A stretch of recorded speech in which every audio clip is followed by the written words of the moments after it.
This is how the story began.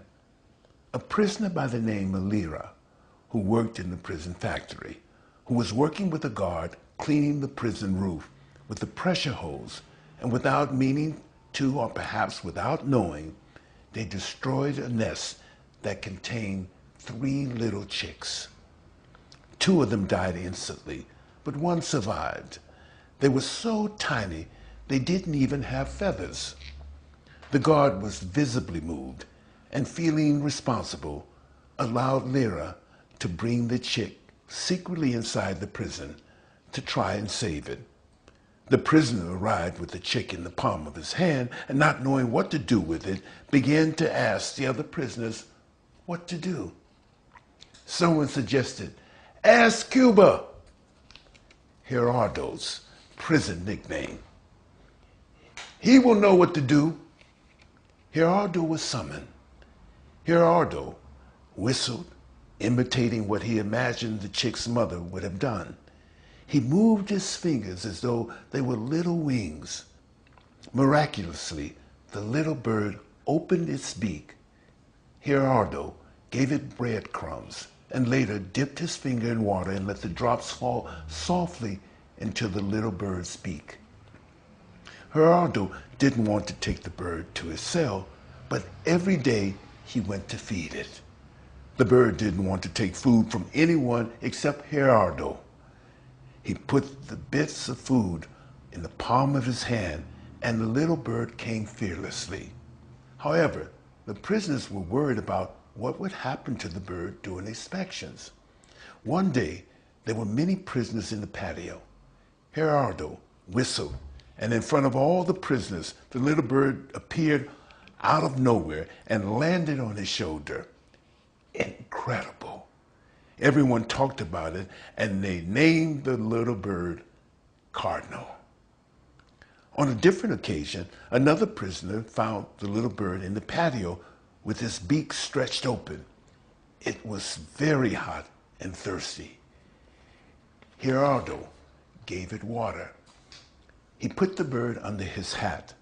Of course, the guards realized he had something odd on his head. "What's under your hat?" they asked. Cardinal chirped loudly. "Don't tell me you're training him to take messages to Fidel," said one of the guards, laughing. The story didn't end there. Gerardo brought the bird to his cell and made a nest for him. He played with him, letting him rest on his shoulder or on his head. When Gerardo was writing, the little bird came to play. Sometimes, Cardinal curled up inside of Gerardo's collar and slept there. Gerardo was actually worried about a certain guard who was not showing mercy toward the little bird. During an inspection, the guard forced Gerardo to let Cardinal go and close the door behind him. The little bird returned later, completely exhausted. Gerardo let him rest for a few days inside the cell, and then came the lockdown. Solitary confinement is punishment for all prisoners, and whenever there is a lockdown, there are inspections. When Gerardo heard that they were checking all the space between the floor and the door, he pushed Cardinal outside. Cardinal flew within the wing where Gerardo's cell was located. When the guard arrived, he saw the box where Cardinal lived. Gerardo said this was where his friend lived, of his own free will. "The problem is that I take him outside and he returns. It's not my fault." "Look," said the guard, gesturing as though to say he thought Gerardo was nuts. "If you think I'm going to believe that bird is going to return..." Gerardo whistled from his cell, and the guard froze in his tracks as he watched the bird return.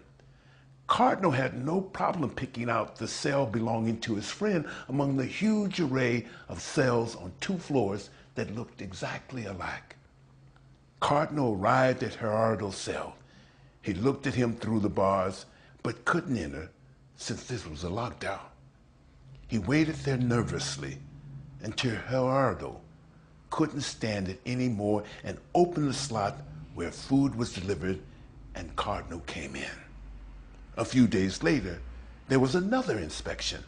When the guards arrived at Gerardo's cell, he told them he had a small bird so they wouldn't be scared if the birds should happen to fly overhead.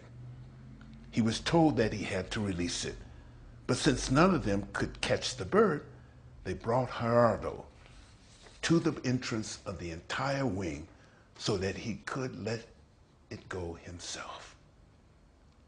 Since there was a lockdown, Gerardo and the little bird walked down the passageway, escorted by the guards.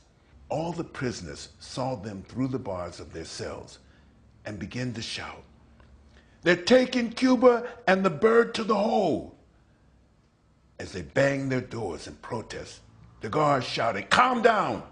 He's not going to the hold. We're just going to free the bird." That was the last time that Gerardo saw Cardinal. The lockdown lasted a month while the wing was completely shut down. Gerardo couldn't leave and Cardinal couldn't enter.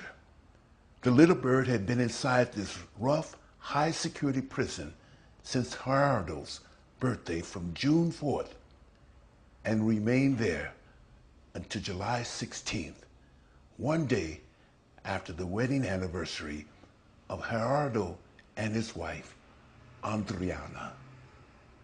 And that is the end of our very, very true story.